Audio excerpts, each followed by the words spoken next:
Hello నమస్తే, welcome to my rich recipes. ఇవాళ మనం చేయబోయేది అందరికి ఇష్టమైన ఉగాది పచ్చడి. జీవితపు 6 రుచులు గుర్తు చేసే పరిపూర్ణ పరిమళం మన ఉగాది పచ్చడి. తీపి, చేదు, పులుపు, వగరు, ఉప్పు, కారం, ఈ 6 రుచులనే మనం ఉగాది పచ్చడిగా చేసుకుంటాం. ఇవన్నీ మన జీవితం ఎలా ఉంటుందనేది సూచించేవి. ఉగాది అంటే కొత్త సంవత్సరం ప్రారంభం. ఆ రోజు మొదటి తినేది ఉగాది పచ్చడి. తీపి గాని చేదు గాని ఏది వచ్చినా మనం మింగాల్సిందే.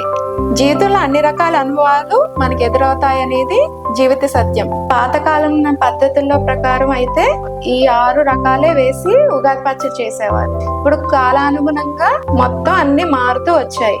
రకరకాలు, కొంతమంది ఫ్రూట్స్ యాడ్ చేసుకుంటూ వచ్చారు, కొంతమంది కొబ్బరి, కొంతమంది చెరుకు, ఇవన్నీ యాడ్ అవుతూ వచ్చాయి.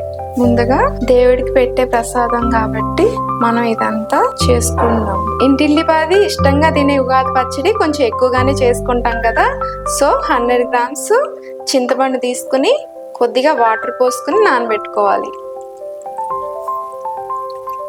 ఇవి నానే లోపల మనం వేప పువ్వు శుభ్రం చేసుకుందాం. మనకి వేప పువ్వు ఇలా దొరుకుతుంది. మన చెట్టు నుంచి ఇలా తెచ్చుకున్న తర్వాత వేప పువ్వుని ఎలా శుభ్రం చేయాలో చూపిస్తాను. ముందుగా కొద్దిగా వేప పువ్వు తీసుకుని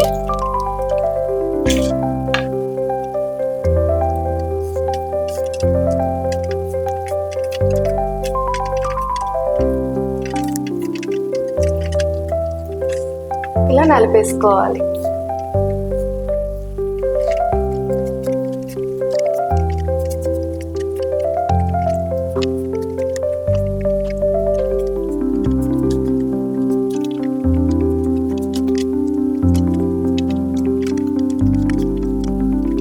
ఇలా మొగ్గ పువ్వు అంతా కలిపి ఇలా వచ్చేస్తుంది. కొంతమంది ఈ పువ్వు మొగ్గతో పాటు వేసేసుకుంటారు, కొంతమంది బాగా చేదు వచ్చేస్తుంది అని చెప్పేసి రేకలు తీసుకుంటారు. నేను రేకలు మాత్రమే వేస్తున్నాను. ఎలా చేసుకోవాలంటే దాన్ని కూడా ఒకసారి ఇలా సుతిమెత్తగా ఇలా రబ్ చేసుకుంటే మీకు ఈ రేకలు కూడా విడిగా అయిపోతాయి.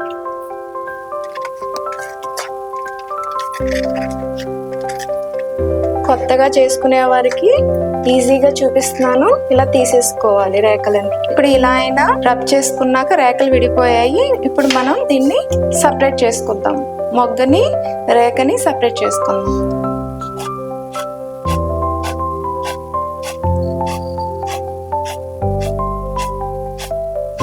చూసారు కదా, మొత్తం రేక సపరేట్ గా వచ్చేసింది. ఇలా మొత్తం పువ్వు అంతా కూడా రెడీ చేసేసుకోవాలి. రేక ఒకటే వస్తుంది. మనకి వేప పువ్వు ఆరోగ్యానికి ఎంతో మంచిది. సో ఈ వేప పువ్వు ఇలా తీసేసుకుని ఒక దాంట్లోకి తీసేసుకుని పక్కన పెట్టేసుకోవాలి. ముందుగా ఒక్కొక్క అరటిపండు తీసుకుని ఒలిచేసుకుని ఇందులో వేసేసుకోండి.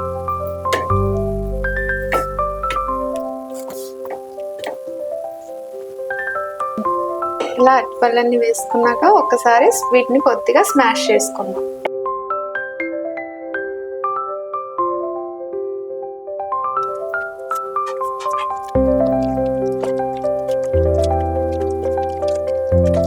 అరటిపళ్ళన్నీ లైట్ గా స్మాష్ అయిపోయాక దీనికి సరిపడా చింతపండు కూడా వేసేసుకోవాలి. ముందుగానే నానబెట్టుకున్నాం కదా చింతపండు, ఆ నానబెట్టుకున్న చింతపండు గుజ్జు తీసేసుకుని వేసేసుకోవాలి. పాతకాలంలో కుండల్లో చేసేవారు. అది 3 days కింద వాటర్ పోసి ఈ కుండను అందులో పెడితే 3 days వరకు నిల్వ ఉండేది.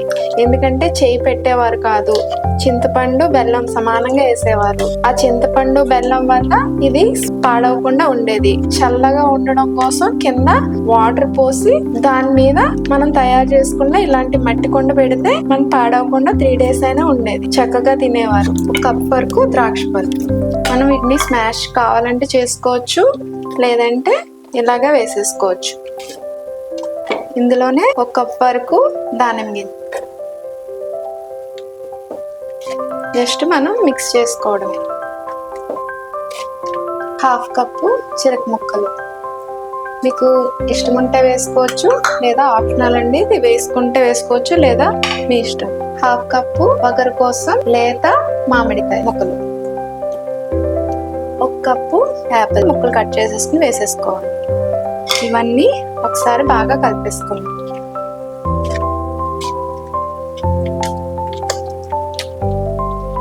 ఇది కూడా ఆప్షనల్ అండి. కొబ్బరి ముక్కలు ఇష్టపడేవారు వేసుకోవచ్చు, లేదంటే మానేయవచ్చు. నేను 1 కప్పు కొబ్బరి ముక్కలు కూడా వేసేసుకుంటున్నాను.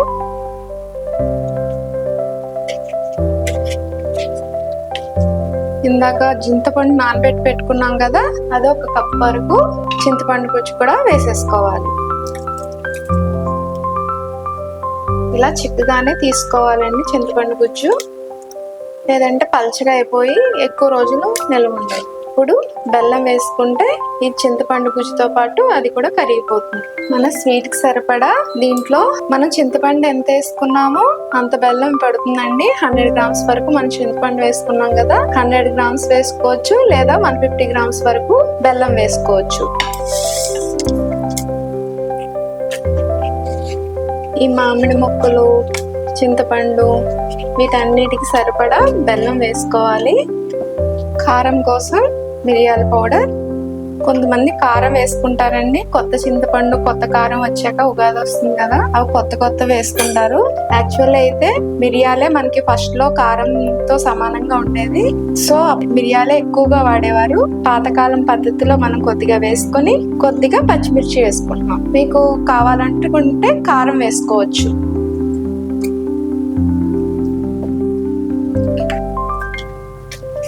కొద్దిగా సాల్ట్.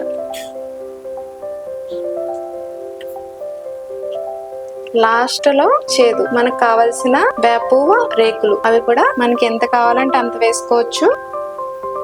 ఇది మన కడుపులో ఉన్న నులి పురుగులను కూడా చంపేస్తుంది. సో నేను 1/2 కప్ వరకు వేసేస్తున్నాను. వేసేసుకుని బాగా కలిపేసుకోవాలి.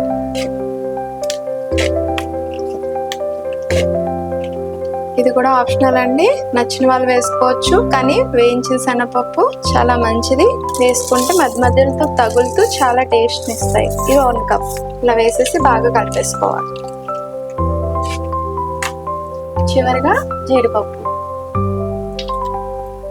చూసారు కదా, ఇలా చక్కగా చేసేసుకుని ఈవినింగ్ దాకా మట్టి పాత్రలు ఇలా ఉంచేసుకోవచ్చు. ఇప్పుడు ఈ రోజుల్లో ఎక్కువ కాలం నిల్వ ఉండదండి. సో ఈవినింగ్ వరకు ఉంచుకుని తింటే ఈ మట్టి పాత్ర వల్ల మంచి టేస్ట్ వస్తుంది. లేదా మీరు ఈవినింగ్ దాకా ఉంచుకుని తర్వాత ఫ్రిడ్జ్ లో పెట్టేసుకోవచ్చు.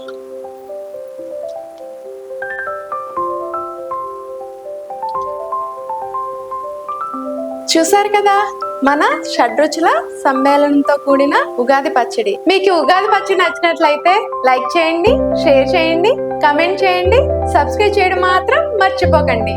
Thank you.